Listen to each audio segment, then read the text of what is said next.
This is problem 8-73 from section 8.2.1. Is 5 plus 2i a solution to x squared minus 10x equals negative 29? How can you be sure?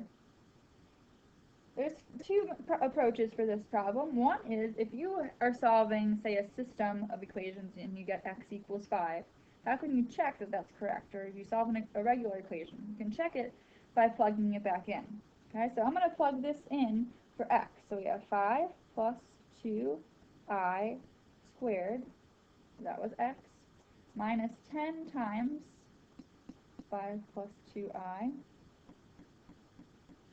equals negative 29. And we're going to see, does that get me negative 29? Possibly.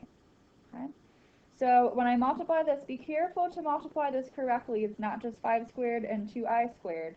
Okay, got to go 5 times 5 would be 25, plus 2i times 5, which gives me a 10i. Then I have a second one of those.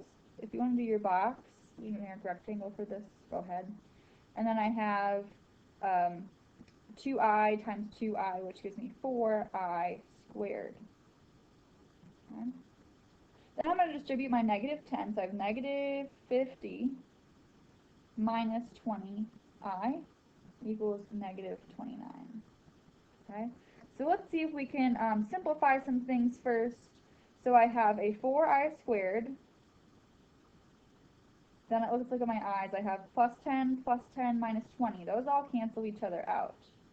And then I have 25 minus 50 gives me negative 25.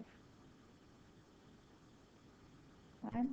Now we know that I squared is really worth negative 1.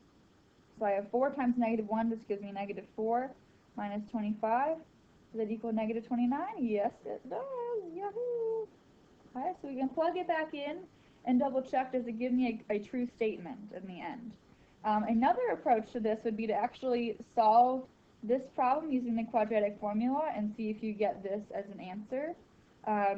That's a second approach for that. But go ahead and if we just stick with, if you get a solution, how can you check? You plug it in and see if you get a true statement. So 5 plus 2i is a solution for that equation.